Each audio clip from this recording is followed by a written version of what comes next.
So dear students, आज की ये इलेक्ट्रॉनिक्स क्लास आपके लिए बहुत खास होने वाली है, क्योंकि आज की इस इलेक्ट्रॉनिक्स की क्लास में मैं आपको जिस सिस्टम के बारे में बताने वाला हूँ वो सिस्टम जनक है डिजिटल टेक्नोलॉजी का। जिस डिजिटल टेक्नोलॉजी के अंतर्गत आज हम मोबाइल, मिसाइल और रोबोटिक्स और जितनी भी चीजें डिजिटल चीजें हम लोग यूज करते हैं, जिस डिजिटल युग में आज के समय में हम लोग जी रहे हैं और इस डिजिटल युग ने हमारे जीवन को आसान बना दिया है, इन सब की खोज की यहाँ तक पहुंचाने वाला हमें कौन है और कैसे हमने इन डिजिटल डिवाइसों की खोज की।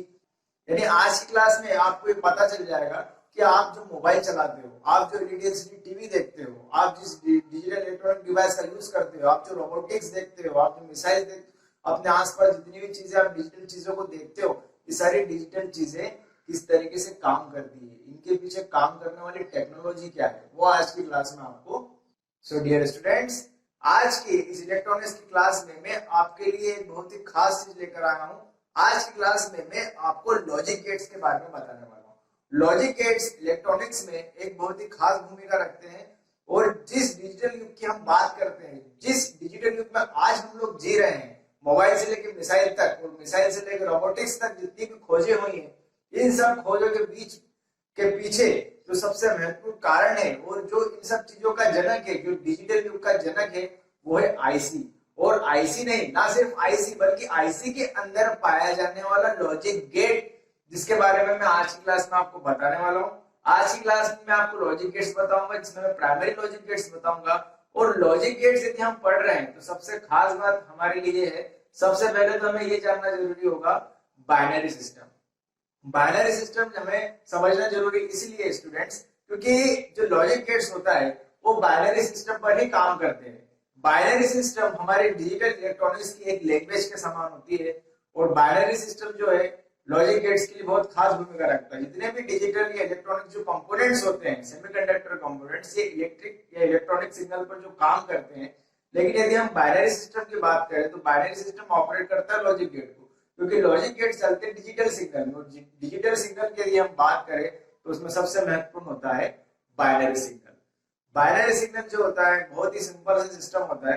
ये तो काफी लॉजिकली हमें इसे स्टडी करना होता है, क्योंकि जितने भी डिजिटल डिवाइसेस, कंप्यूटर के माइक्रो प्रोसेसर लेके मोबाइल, मोबाइल से लेके मिसाइल और मिसाइल से लेके रोबोटिक्स, ये जितनी भी चीजें डिजिटल चीजें आज हम लोग यूज करते हैं, हमारे आसपास देखते हैं, इन सब के पीछे जो वर्किंग प्रोसेस, जो टेक्नोलॉजी काम करती है, वो टेक्नोलॉजी लॉजिक गेट्स की होती है, जिसमें लॉजिक्स लगाए जाते हैं। और ये लॉजिक गेट्स ऑपरेट होते हैं बाइनरी सिस्टम पे। इसलिए आज की क्लास में मैं आपको लॉजिक गेट्स के बारे में तो बताऊंगा ही, लेकिन चूंकि लॉजिक गेट्स बाइनरी सिस्टम पर ऑपरेट होते हैं, इसलिए बाइनरी सिस्टम को समझना भी आज की क्लास में हमारे लिए बहुत महत्वपूर्ण है।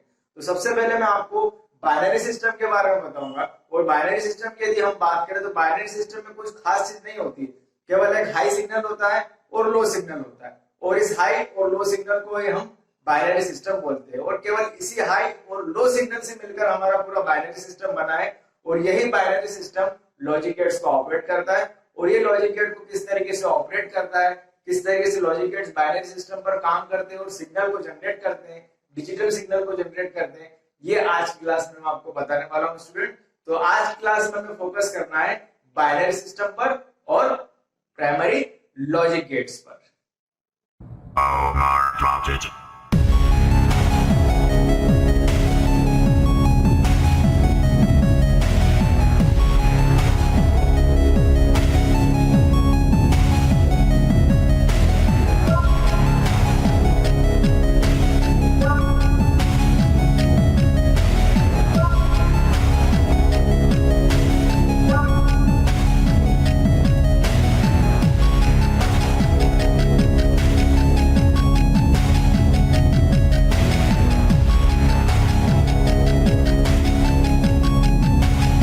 स्टूडेंट्स, अब आज की इस क्लास में मैं आपको लॉजिक गेट्स पढ़ाने वाला हूँ।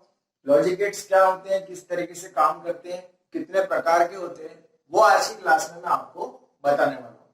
लेकिन चूंकि आपको पिछली कक्षाओं में आपने देखा है, जितने सेमीकंडक्टर कंपोनेंट्स आपने स्टडी किए हैं, आपने पढ़े हैं, उन सेमीकंडक्टर कंपोनेंट्स के बारे में यदि आपने कभी गौर किया हो तो वो सेमीकंडक्टर कंपोनेंट्स ऑपरेट होते थे इलेक्ट्रिक सिग्नल पर।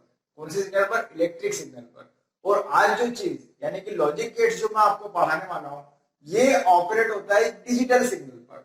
और डिजिटल सिग्नल बनाने के लिए या जनरेट करने के लिए ये जो जनरेट होते हैं, ये जनरेट होते हैं बाइनरी सिग्नल से। अब बाइनरी सिग्नल क्या है? वैसे तो बाइनरी सिग्नल इलेक्ट्रिक सिग्नल का ही ग्रुप है, लेकिन इसमें एक फर्क है। यदि इलेक्ट्रिक सिग्नल एनालॉग माना जाए तो बाइनरी सिग्नल को डिजिटल सिग्नल माना जाएगा।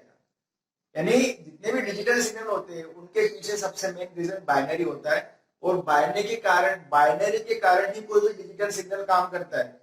ये जितनी भी तरीके के प्रोग्राम्स हम कंप्यूटर पर चलाते हैं, जितनी भी तरीके के सॉफ्टवेयर हम कंप्यूटर पर चलाते हैं, रोबोटिक्स, फैक्ट्रियों में चलने वाली सीएनसी मशीन्स, ये जितनी भी चीजें होती है, प्रोग्रामिंग, सॉफ्टवेयर, गेमिंग, ये सब कुछ एवरीथिंग जितने भी आज हम डिजिटल युग में, कंप्यूटर युग में और मोबाइल जैसी चीजों को हम चलाते हैं, जिनमें जो प्रोग्रामिंग रन करती है, एक्चुअल में ये सब बाइनरी सिस्टम ही है।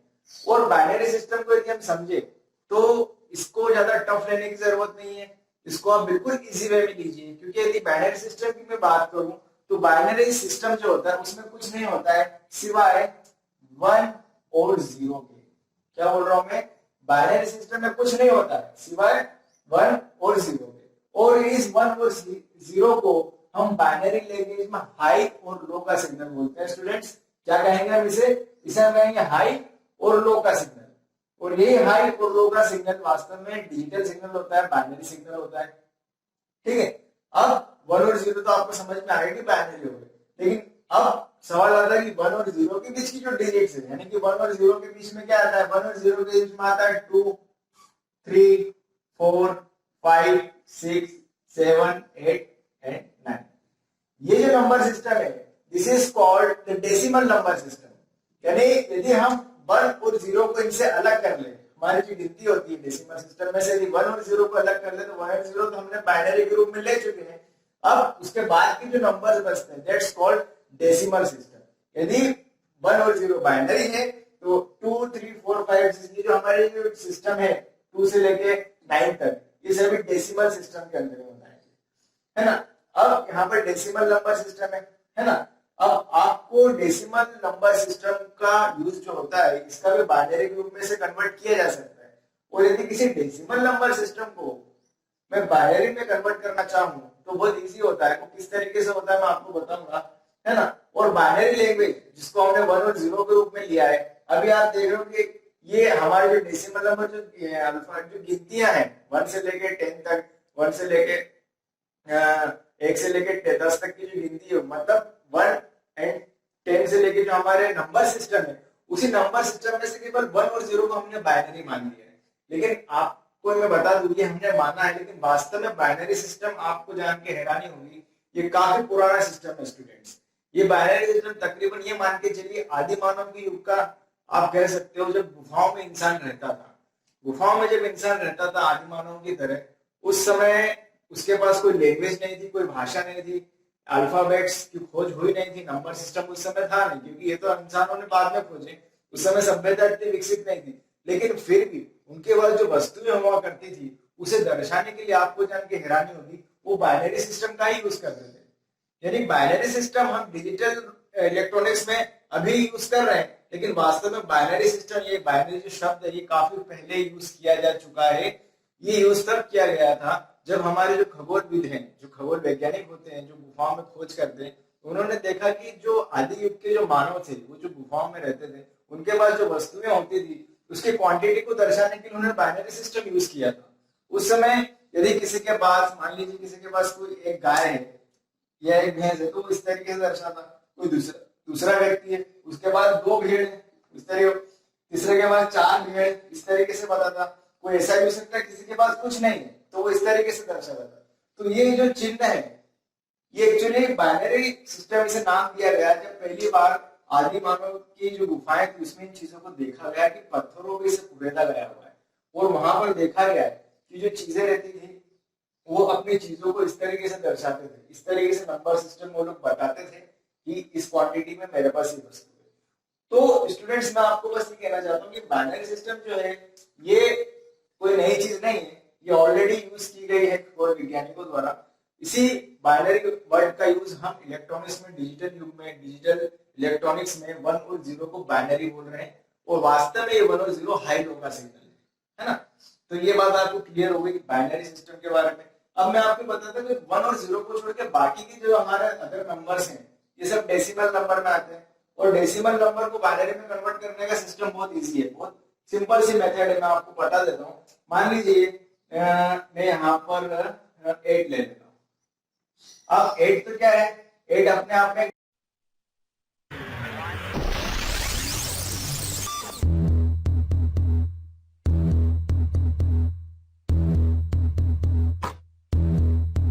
Rajneesh Lawn.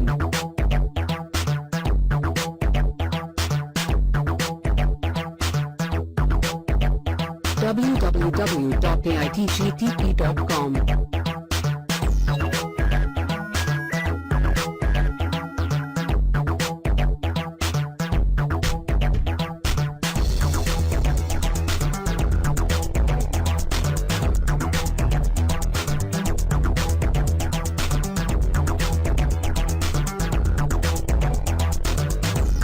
Rajneesh Lawn.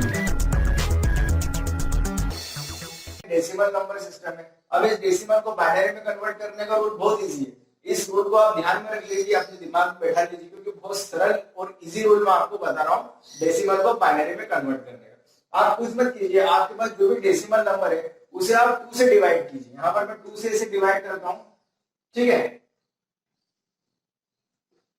2 चौक 8 मतलब 4 आ गया, आपका पूरा भाग चले गया। 2 दूना 4, ठीक है, पूरा भाग चले गया, ठीक है, डिवाइड हो गया पूरी तरीके से, है ना। और 2 एकम 2, तो यहाँ पर भी पूरा भाग चले गया, ठीक है। अब आपने देखे मैंने हमेशा केवल 2 से, हर कंडीशन में आपको एक चीज ध्यान रखना है, यदि आप डेसिमल को बाइनरी में बदल रहे हैं स्टूडेंट, तो आपको 2 से ही डिवाइडेशन करना है। 2 चौक 8 पूरा भाग, 2 दूनी 4 पूरा भाग, 2 एकम 2 पूरा भाग। अब बाइनरी सिस्टम काउंट कहां से करना है, आप नीचे से ऊपर की तरफ चलो। आप नीचे से ऊपर की तरफ चलोगे तो आपको आपके 8 डिजिट का बाइनरी नंबर मिल चुका है, क्या है 1000। इसे इस तरीके से कहा जाएगा स्टूडेंट्स 1000 या फिर हाई लो लो लो, लेकिन कभी भी इसे 1000 मत कहिएगा, क्योंकि बाइनरी सिस्टम हम इस तरीके की काउंटिंग नहीं कर सकते। हमें बाइनरी सिस्टम में हमेशा किस तरीके से काउंट करना है 1000।